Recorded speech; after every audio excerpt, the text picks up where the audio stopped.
I always thought I had a solid marriage. Claire and I had been together for 8 years, married for 5. She was the kind of woman who lit up a room. Charming, intelligent, and beautiful. I, on the other hand, was more reserved, the type who preferred quiet dinners at home rather than socializing at extravagant parties. I worked as a financial analyst, which meant long hours and occasional business trips. Claire, an event planner, had a much more flexible schedule, which I never thought much about until I did. It started with subtle changes.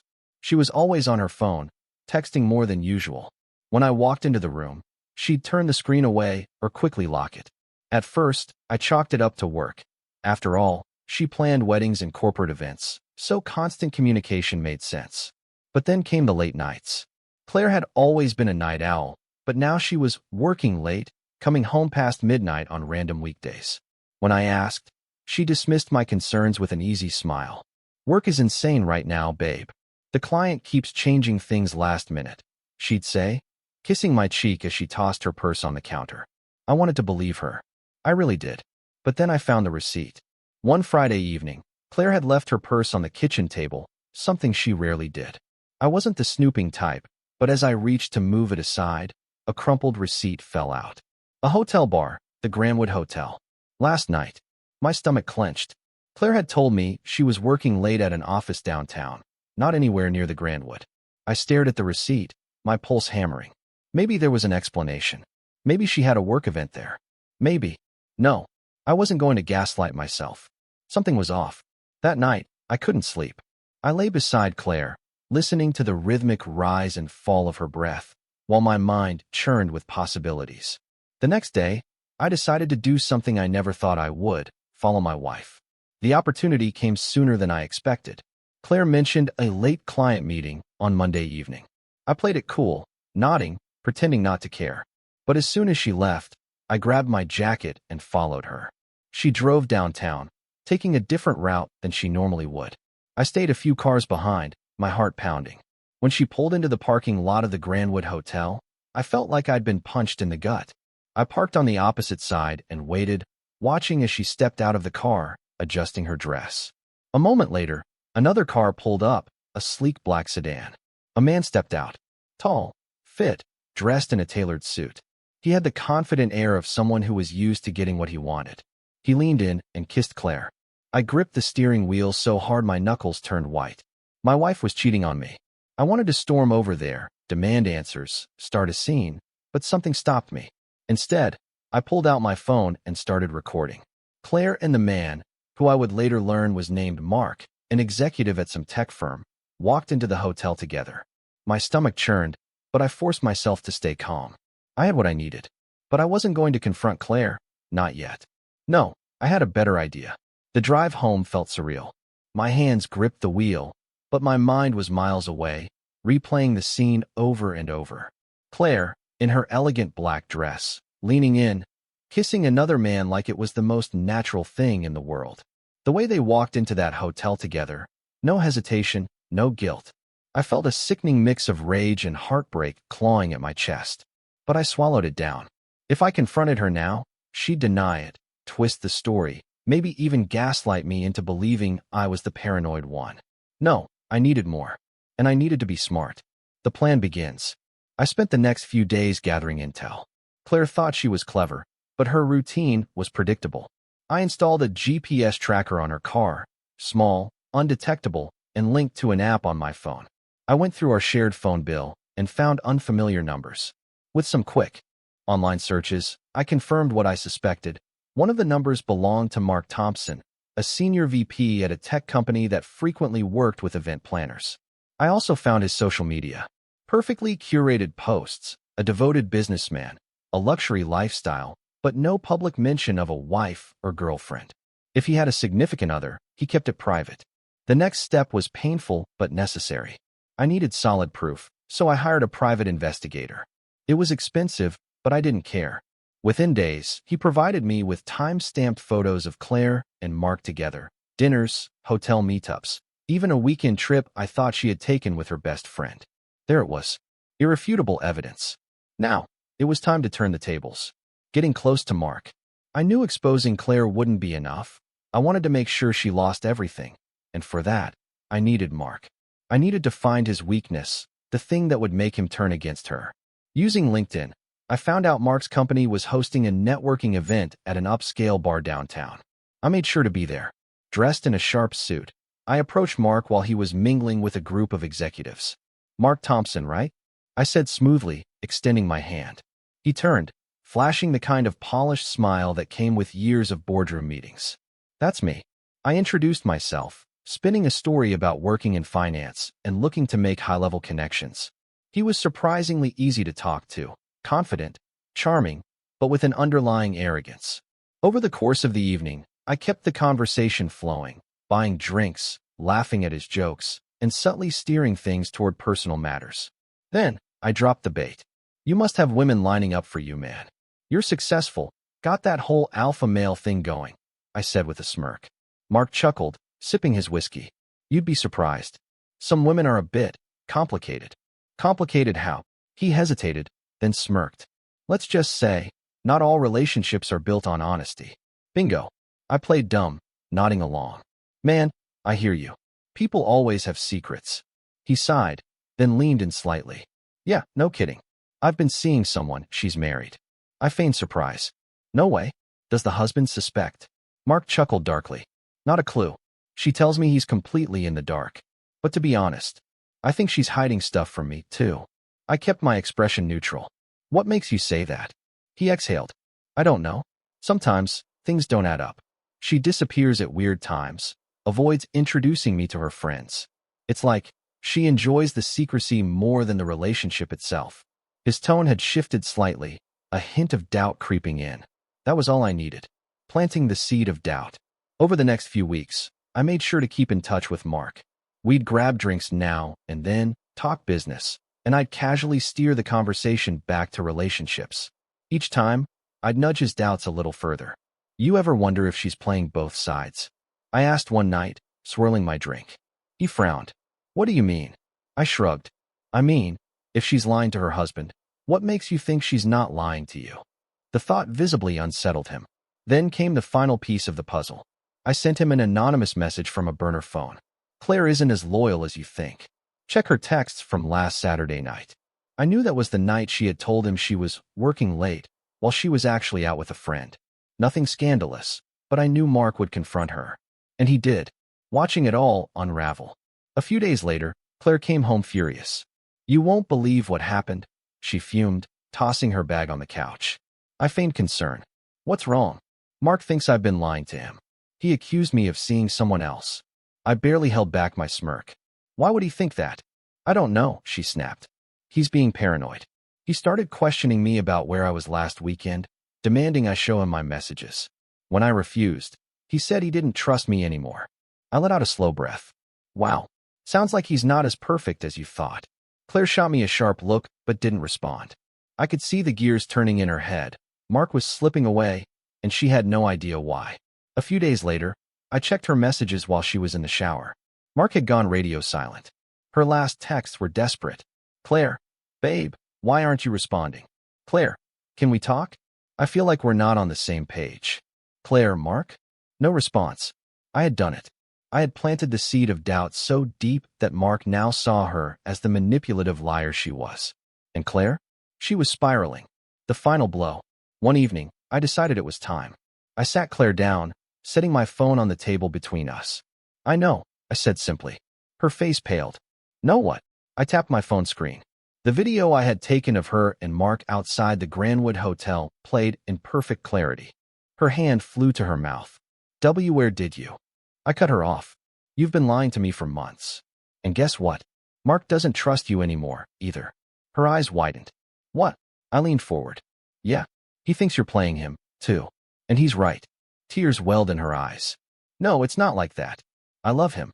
I laughed coldly. "You love him? Funny, because he hasn't responded to you in days, has he?" She flinched. How did you?" I stood up. "You destroyed this marriage, Claire. And now, you've lost him, too. Hope it was worth it." She broke down sobbing as I walked away, leaving her alone with the mess she had created.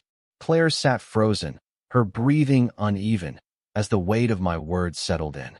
The reality of her choices was crashing down around her, and for the first time, she wasn't in control of the narrative.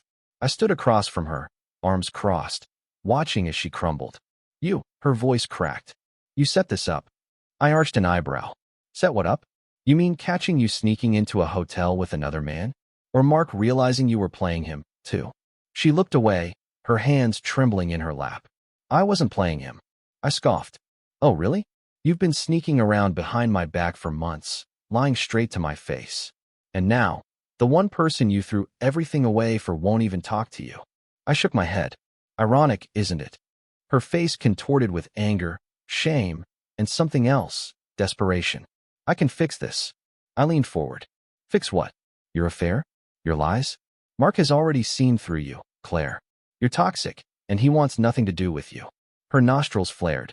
That's not true. Oh, but it is. I pulled out my phone again, scrolling to a new recording. This one was from a call I had with Mark just earlier that day. I hit play. Mark's voice crackled through the speaker. Man, I don't know what I was thinking.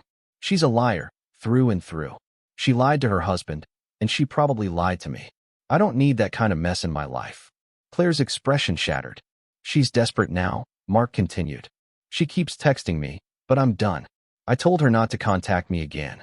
I hit pause and looked up at Claire. Her lips were parted, her hands curled into fists. Hey, he really said that? She whispered. I nodded. Looks like your soulmate was just as quick to discard you as you were to discard me. She let out a choked sob, clutching her face. The breakdown. I expected her to lash out, to scream, to blame me, to twist the situation. But instead, she folded in on herself, her whole body trembling. I never meant for this to happen, she whispered. I laughed bitterly. You never meant to get caught, you mean? She shook her head violently. No, I didn't think it would end like this. I thought, she sucked in a breath. I thought Mark and I were something real. I rolled my eyes. Real? Claire, he was your escape. That's all it was. And now, you've got nothing left. Tears streamed down her face, her makeup smudging.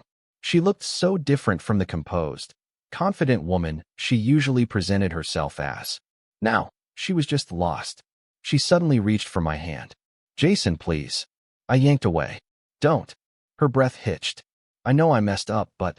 There's no but, Claire. You made your choice. I exhaled slowly. And now, you're alone. Her face twisted with panic. No, Jason, wait. I turned away, my heart pounding. She had betrayed me, lied to me, made a fool out of me. And now, she was facing the consequences of her own actions. I wasn't going to save her. She didn't deserve saving. The aftermath. I left Claire sitting there, stunned and broken, and walked out of the house. The night air was cool against my skin, but I barely noticed. My heart was still racing, but this time, it wasn't from anger, it was from relief. For months, I had been drowning in suspicion, betrayal, and heartbreak. Now, for the first time, I felt like I was surfacing. The weight of Claire's lies was no longer mine to carry. She had built a world of deception, and now it was crumbling around her. I got into my car and drove. No destination in mind, just the open road and the satisfaction of knowing that the truth had finally been exposed. Claire's desperation. Over the next few days, Claire tried everything to get me to talk to her. She texted. She called. She even showed up at my workplace once, waiting outside my office like a lost child.